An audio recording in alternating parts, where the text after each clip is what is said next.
This is the first time, this is an exclusive YouTube video. I've never done this before. I rarely get the opportunity to have a camera on me when this call or this text message comes in. And so this will be the first time I get to talk to a lender about the debt to income ratio and removing their debt to income ratio in order to get them approved for a second loan. When a seller sells their house to us via subject to, one of the most common questions I get is, well, how does the seller get another loan? And I always give them the answer. I said, it's always possible. You just have to talk to the actual underwriter or the loan officer for their new purchase. So we're about to talk to Tim Stratton from Cross Country Mortgage. I'm working a deal right now in North Carolina. You guys can see a link to the call down in the description below. I had an agent who I've done sub-2 deals with before. Yes, agents do sub-2 deals. Yes, there are intelligent agents out there. Victoria brings a deal to me in October. We do a deal via subject to. It was the only option her client had. We never recorded this call, sadly. And Victoria and I, after we did that deal, she was so happy with the process. Yes, agents get paid their commissions in sub-2 deals. Victoria called me a couple of days ago on another deal, and I was able to actually record the whole entire call, pitching subject to the seller, Robbie. And Robbie and I had a great conversation. We'll make sure that we give you a link down below. But what I told them to do, I said, before we get under contract, go talk to your lender. Now the lender wants to talk to me. So this will be great for a lot of people to understand. Pace, what happens when the seller sells to you via subject to and wants to go get another house? Well, that is happening right now on this call. Let's call Tim and see what happens. Mortgage, this is Tim. Hey Tim, it's Pace Morby. How you doing? Good. Pace, how you doing? Good morning. Good morning, good morning. You've got a busy morning, I'm sure, trying to find out if you can get this family a loan for this other house, huh? What can I do to help you out? Well, I guess I may need to do a three-way with my manager once I get on a meeting. He's in a meeting right now, so I'll talk to him. So when you guys are purchasing the house, so what's going to change? Is their name coming off the deed, or how does that work? Yes, we've done this a lot of times, and every loan company, every processor, every underwriter is a little bit different because you know this, right. Being a loan officer, the person who's underwriting in your back office is different than the underwriter that's working at one of your competitors. And as much as I wish the software would do all the work and approve loans and make sure they get done, most of the loans when I was a loan officer got finagled. Me and the underwriter would work together and go, how do we get this loan to go through, right? Right. So a lot of this is going to come down to you and your underwriter figuring out what they want to see, and then you tell me what you want me to do. I'll give you a couple of examples, okay? Depending on the underwriter and depending on the loan officer I'm working with, the outcomes are different because the underwriter never wants to see the exact same thing. So I'll give you a couple of examples and you can go back to your underwriter and tell them, hey, this guy's willing to do one of many, many things. Which one would be best to get the loan approved? So I could buy the property via lease option and leave the deed in the seller's name and just have a lease with a tenant with an option to buy it. And I can then show a couple of months of payments being serviced by a service provider, proving to your underwriter that I am indeed making the payments on that loan, therefore allowing that underwriter to remove most, if not all of that loan from their DTI to allow you guys to go and get them a secondary loan. That would just be up to your underwriter, right? Right, okay. So lease option's easy. The last time I did this a couple months ago, underwriter says, yeah, if you can make 2 months of the lease up front, show us that it's hit the seller's bank, show us your lease agreement, and show us all of your credentials that you have the ability to pay that mortgage, then I can get them approved and get them to remove the old loan from their DTI. It doesn't mean the loan's out of their name, just, lowers their DTI, which is nice, right?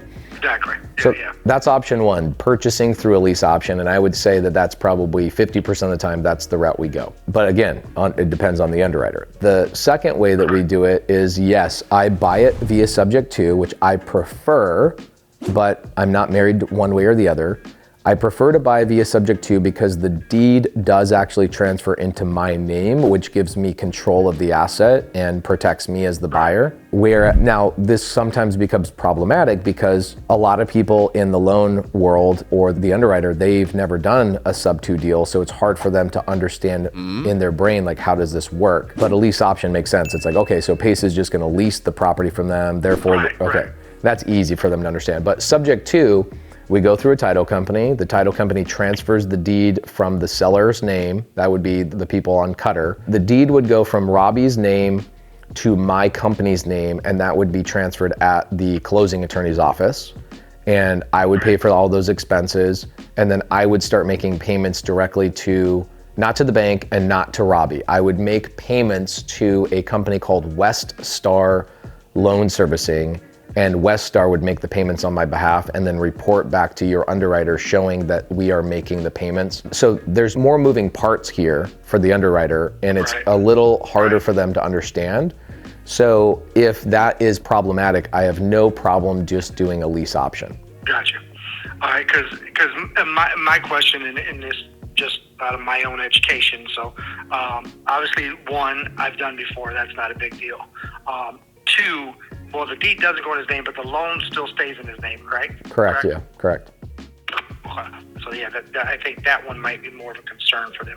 I've done the one before, and then the one you did one of mine before, I believe, but on that one, I didn't need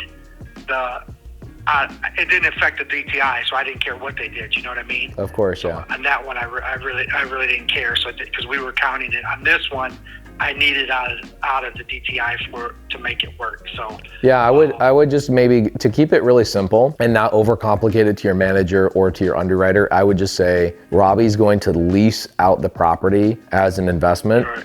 And what kind of documentation do you guys need to see from the lessee, which is me? And how can we get the payment removed from his DTI, showing that his new tenant is making the payment on his behalf?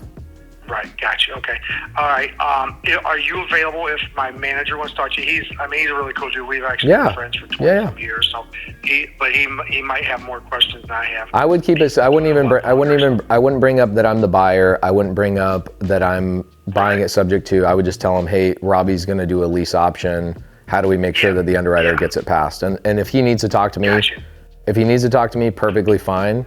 Just shoot me a text message. He may not, but I'll if he does, I'll text you then. Sounds good, brother. Sounds like it should be simple. Just keep it lease option. I think we'll get it done. All right, thanks, man. I appreciate it. All right, thank you. Bye-bye. All right, bye. Okay, so the biggest issue with creative finance and buying houses subject to is that you are educating other people, right? I was a loan officer for a couple of years, and so what I find is that the loan officer that you actually go and apply for a loan, and the person you're talking to, like this gentleman, he's not the decision maker, but he is the person you're talking to. So here's what ends up happening. The seller that you're buying the house from goes and applies for a new loan. That loan officer says, no, that's not possible. They haven't actually done the business, right? And this is proof that we do the business and we understand how to overcome and have these conversations. The loan officer is not the person that makes the decision. However, the loan officer does not want to show the industry they are the licensed loan originator. That's a very official title. They are a registered residential loan originator. That's like really official. That person has a really hard time just admitting that they don't know what they're doing when it comes to these types of transactions. And so what they do is they just tell borrowers or they tell agents, no, that's not possible. I can't do that deal. That's illegal, which is not correct. The great advantage that I have here is that I've done this before. And so I can kind of coach the loan officer through the conversation and say, there's two ways that we would do it. I prefer to just buy it subject to, but here's the beautiful thing about this, and this is gonna confuse some people.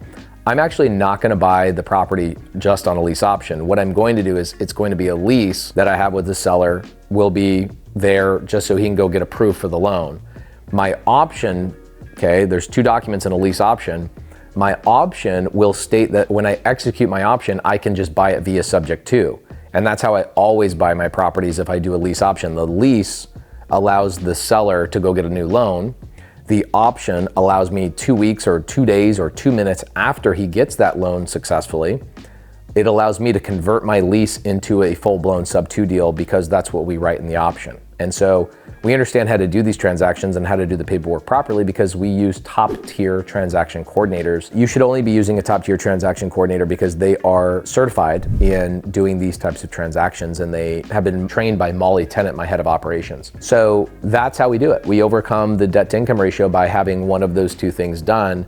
And it depends on who the loan officer is and it depends on who the underwriter is who's approving the loan.